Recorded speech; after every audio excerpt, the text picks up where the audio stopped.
la oui. Ani almamu be kuma ani Baden ka kuma plus de 40. Jabate est-ce que manga pas passer à baraka ali kulwa.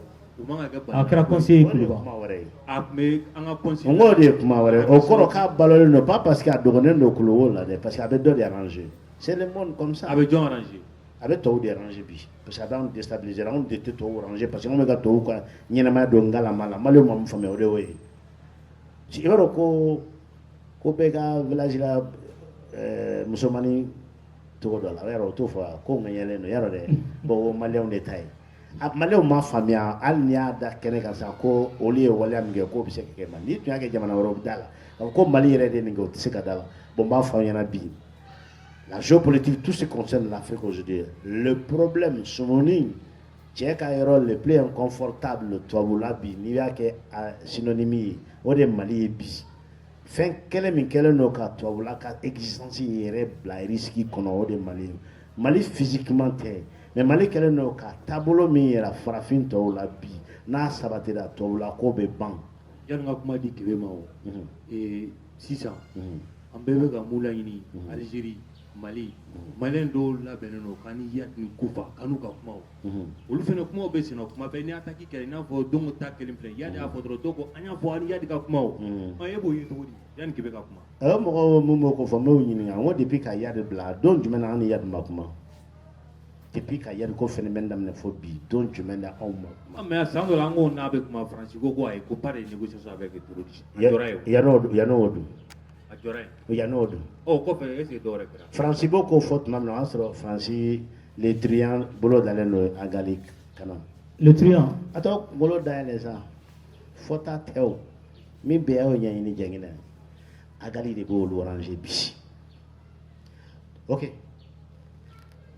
Kuma min goma ne kuma bɛɛ i bɔra k'o de fɔ sisan. O ye jumɛn ye. K'an ka sigi ka négocier ni Agali ye.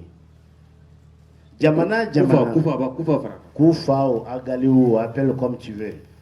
Jamana n'a sigira ka négocier ni rebelle sugu ni rebelle tere djihadiste ni a bɛ jamana labana tilali ma. N'a ma kɛ exemple kelen ma je te défie a tɛ kelen fɔ an ɲɛna. Ni jamana ni terroriste kumara. Kelen pe fɔ an ɲɛna.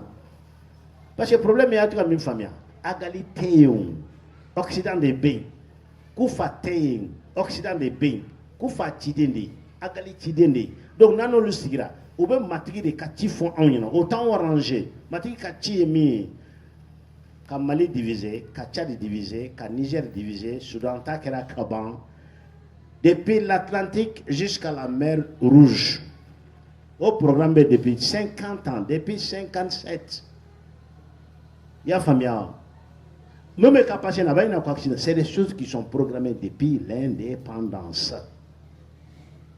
Et bien, à la création de l'OCRSD, De Gaulle qu'on est Algérie son akafra au Lukanka, Sahel exploité Salamou Lanvia, Namason Kafra on va utiliser nos maîtrises dans les divisions ethniques. N'était en 57. À la même conférence, moi, au fait, Boigny était ministre attaché à la présidente de Gaulle. L'Algérie, son a franc quand Sahel exploité, qu'a divisé, provisoirement l'enfermé dans Tassora, maintenant, distinction ethnique, mais l'Algérie, qu'on a beau exploiter, car l'Algérie est salée quand en retard, mais le Sahel sera divisé de l'Atlantique jusqu'à la mer Rouge.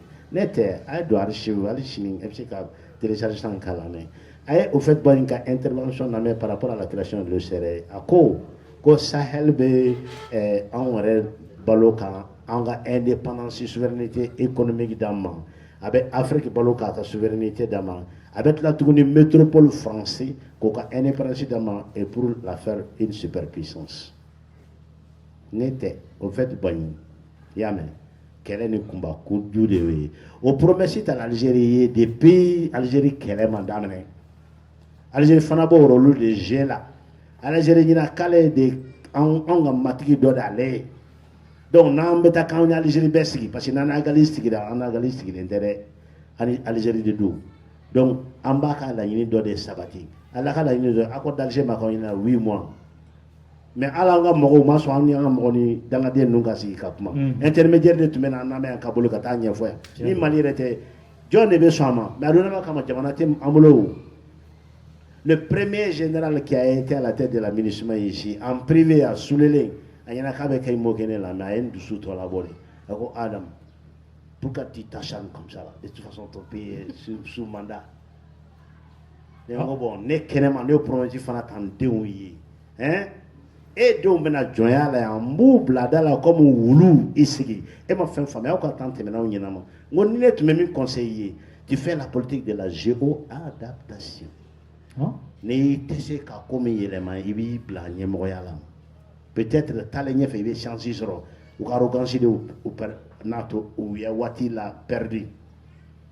Mali tɛ se ka segin bilen, Mali tɛ segin, n bɛ segin o kan. Anw bɛ min ɲini an ɲɛ b'a la déjà kasa b'an ninnu na. Kɔfɛla ka jan. Escalier tɛ yen, bateau tɛ yen, ji b'an cɛ, kulu b'an cɛ. Donc an bɛ taa de, bon an bɛ abouti fana. Parce que an ka boutili t'anw kelen ka intérêt la. Bi a bɛ mɔgɔ mun ka intérêt la, se b'olu ye. A bɛ mun ka intérêt la, se b'olu ye. Ne Maliyɛnw tun y'a faamuya bi.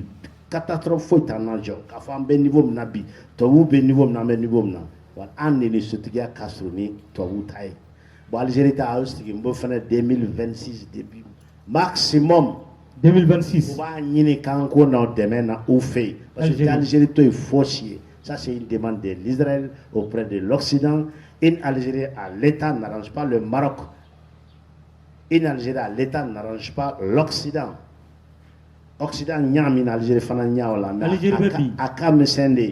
l'Algérie veut jouer la géopolitique régionale comme superpuissance, mais elle va dans le sens totalement contraire à ça.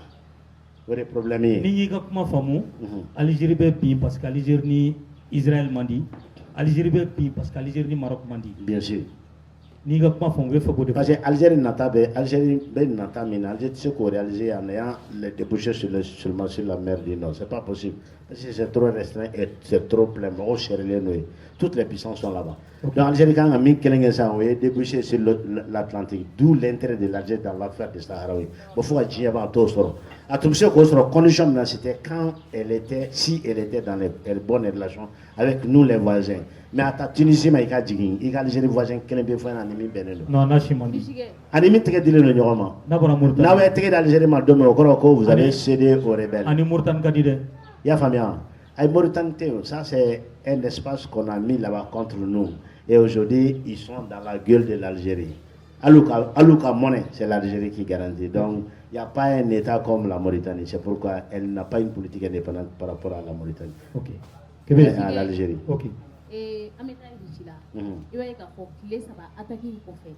Ici là, la civilisation dans la demande qu'on a là.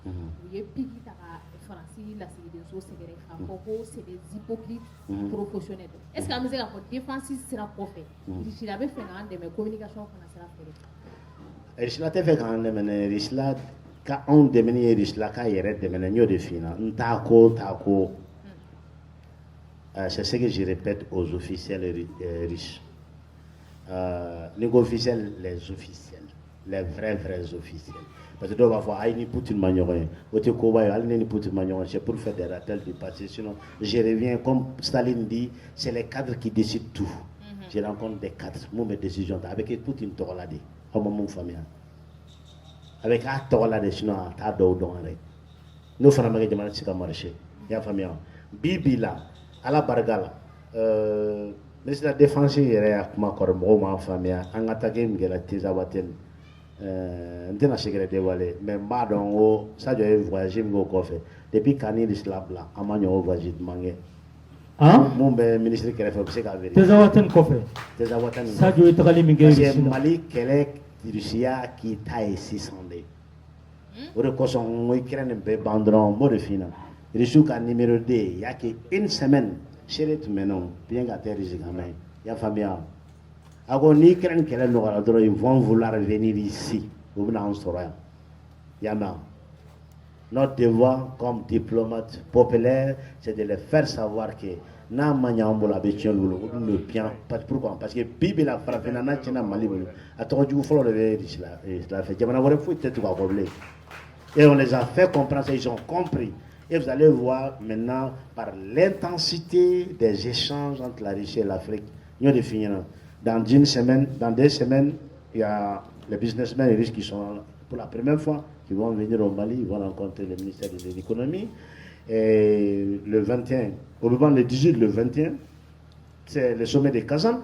Au Béban, le 14 novembre, on est en Éthiopie, toujours dans le cadre de Afrocom, la commission que Poutine a créée et qui gère aujourd'hui non seulement les relations avec la Russie et l'Afrique, mais les relations avec BRICS. Il y a Fabien. La première délégation, quand il va venir fin de mois, là, je vais tout faire pour qu'il y ait une interview, parce qu'on veut que Malion Kaba Kalama, qu'il faut qu'on parle de là, parallèlement, nous bête sécurité qu'à côté. Parce que Bibi là, on va sans trop de c'est tout arrangé. Parce que nous, si le comme Djengene, qu'il faut qu'on toi ou des c'est tout, aïe, n'y en a quoi. Aïe, tout va au Zoukoun. À tes droits, car nous avons voulu. Mautaro ni mukele menyo anu kele di menyo me on la fiaro no mala atimo confiance ba on atimo pa chuba no man flow do yi min ka gele ni situation na tenkene o yede on ga jamana ka bouger a bouger la jine da la bouger et da la bouger marga den da la bouger be que ça n'a pas d'importance mais risu ka fame e crois-moi bi ou ya famia e bi sigi kuma la nuye yani ki da wa wore ba fina ka fo Malika réussite olu ko olu ka symbole fɔlɔ de ka farafina minɛ i y'a faamuya ka kuma di Burama ma i bɛ to ka kuma mun fɔ ko tubabuw bɛna baaradenya la an fɛ yan i bɛ se ka nemuru tigɛ a kuma kan bi yan mɔgɔw tulo b'i la Jɛginɛ e de ne sinankun ye o ye jo fɔlɔ de ye n t'a tigɛ mɔgɔ yɛrɛ n b'a tigɛ n b'a tigɛ i ma min ye k'a fɔ ko anw denw tɛ dɛ ne yɛrɛ bɛ a dɔn dun ka sɔrɔ ka taa i y'a faamuya o mɛ fana da n'o f'i ɲɛna i y'a mɛn donc na min bɛ n kɔnɔ n bɛ min dɔn n bɛ min ye min bɛ fɔ a ɲɛna ɲɛ bɛ min na ne tun bɛ se k'a dɔn maliyɛn bɛɛ kunkolo la bi fɛn m'an bɔlankolon tun bɛ jinɛw kunbɛn an tɛ siran ɲɛ wala mɛ a tɛ kɛ n kɔ dɛ a bɛ kɛ ɲɛna yan a bɛ kɛ ɲɛna yan a fɔ n k'a bɛ kɛ ɲɛna yan Ukraine ni kɛlɛ bɛ ban dɔ min o bɛna an sɔrɔ mais parallèlement yan'o ka kɛ i bɛna ye ce qui va changer parce que m'o bɛ f'i ɲɛna ni dɔ ka bama sa dɔ ka nati diya i y'a faamuya Ukraine ni kɛlɛ ni a bɛna anw profiter ka tɛmɛ k'a fɔ k'a b'an défavoriser ni diɲɛ ko lagalakatɔ o taara fɛn to an filamɛ k'a nɔgɔya an bolo parce que bibi la Amérique fanga tɛ se a ye fɛn min daminɛ a tɛ se a kɔrɔ e jugu n'a y'o occupera problème da la e bɛ lafiya dɔɔnin an fana ka laɲini kan ka k'o ye il me semble que ni u taara Israël la sa n'an tun bɛ yɔrɔ wɛrɛ sɔrɔ min ka jan n'an ka ko wɛrɛ provoquer u ka occuper an fana b'o kɛ o temps b'a sɔrɔ an kɔgɔra dɔɔnin i y'a faamuya wa mais n bɛ segin a kan maliyɛnw ye o tɛ propagande ye mɔgɔ bɛ propagande kɛ k'a bolo ka taa yɔrɔ wɛrɛ de n bɛ yan de a bɛ kɛ ɲɛna yan don o don ni mɔgɔw bɛ ɲɔgɔn kan a ye n'an défier Mars ka plateau kan ou bien plateau wɛrɛw kan je vais répondre à chaque mot parce que n ma kalan la dɛ n y'a ye de n b'a kɛ de je vis ça. Tigara fa ko la voilà ok o famuna nyama ni ka yamaria ya be kuma di jama ma munu be fɛ ka ɲininkali kɛ an ka a kɛ contribution ye fɔlɔ munu bɛ fɛ ka dɔ fara Adama ta kan Adama Jabate ta kan ani an bɛ sɔrɔ ka kuma di ɲininkalikɛlaw ma voilà n'i bɛ kuma i bɛ ɔhɔn voilà farankan don fɔlɔ hɔn ɲininkali tɛ fɔlɔ farankan voilà an b'a di an ka cɛkɔrɔba ma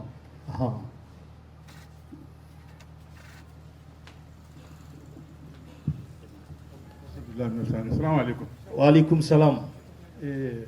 Irisiga ne mɔden don. Tabarikala. Ne ye Umaru Kɔnɛ. I Kɔnɛ. Ka bɔ Ɲamina. A ye mɔden don. I mɔden fa ko. I mɔden don. Tabarikala. A b'a dɔn, a b'a dɔn. Radio Soni. Ne bɛ radio lamɛn kabini Tangara. Tangara. Allahu akbar. Ne radio in kanu hali n bɛ Makan. N ye wele kɛ n ko n bɛ ka Makan n bɛ ka dugawu kɛ radio in n bɛ Makan. Allahu akbar. A ye tigɛrɛ fɔ maakɔrɔ ye Kɔnɛ. Wa hali o dugawu kelen de bɛ yen. Ne tɛ taa nin ɲɔgɔn kɔ la ne ka wuli spécialement ka bɔ Ɲamakɔrɔ ka tila ka na yan nɔ. Ka carré bɛɛ munumunu ko n ma yɔrɔ ɲini n ma yɔrɔ ye ka tila ka na yɔrɔ tɔrɔ. N b'a fo. Tabarikala. N bɛ dugawu kɛ n barika da ye. Ni Ala sɔnna. A diyara n ye mais a ye min fɔ silamɛya ko la. Silamɛya ma na yan koyi. Ayi silamɛya ma na yan dɛ. U nana ne arabuya de ye yan. Ka silamɛya tɔgɔ de fɔ. Ka na arabuya de y'an ma yan. Donc an bɛ arabu ka danbe u ka kutuma tabiya an y'o de ta. U y'o de d'an ma yan nɔ. Bon o para o de y'a to minnu m'a don madrasa ni fɛnw na olu fana bɛ arabuya jogo i b'o de y'u la. I bɛ arabuya jogo y'u la arabuya ka tabiya bɛɛ b'o bɛ y'u la.